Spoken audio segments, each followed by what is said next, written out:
കോതമംഗലത്ത് വിധവാ പ്രവർത്തക യോഗം ചേർന്നു. നഗരസഭാ ചെയർപേഴ്സൺ ഭാനുമതി രാജു യോഗം ഉദ്ഘാടനം ചെയ്തു.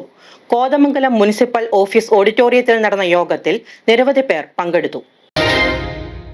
സമൂഹത്തിൽ ഒറ്റപ്പെട്ടുപോയ വിധവകൾ, അഗതികൾ, 40 വയസ്സായിട്ടും വിവാഹം ചെയ്യാത്തവർ, അവിവാഹിതരായ അമ്മമാർ എന്നിവരുടെ പിന്നോക്കാവസ്ഥ പരിഹരിക്കുക, അവരെ സമൂഹത്തിന്റെ മുഖ്യധാരയിലേക്ക് കൈപിടിച്ചു നടത്തുക തുടങ്ങിയ ലക്ഷ്യങ്ങളോടെ കോതമംഗലത്ത് വിധവാ പ്രവർത്തക യോഗം സംഘടിപ്പിച്ചു.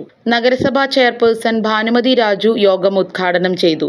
ശ്രീമതി എൽസി ഇവിടെ സംസാരിച്ചപ്പോൾ ഈ സംഘടനയുടെ ഉദ്ദേശ ലക്ഷ്യങ്ങളെല്ലാം പറഞ്ഞു.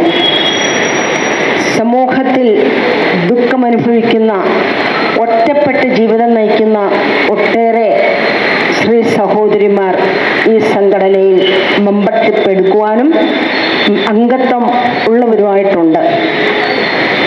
നമുക്കറിയാം, ഏതൊരു കാര്യത്തിനും ഒറ്റയ്ക്ക് നിന്ന് പോരാടിയാൽ ഒന്നും നേടാൻ നമുക്ക് കഴിയില്ല.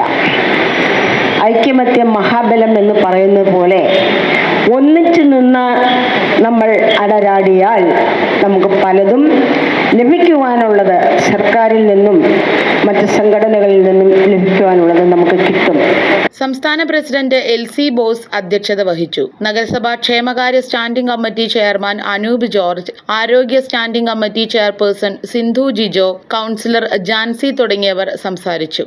കോതമംഗലം മുനിസിപ്പൽ ഓഫീസ് ഓഡിറ്റോറിയത്തിൽ നടന്ന യോഗത്തിൽ നിരവധി പേർ പങ്കെടുത്തു. News desk media 60 Kothamangalam.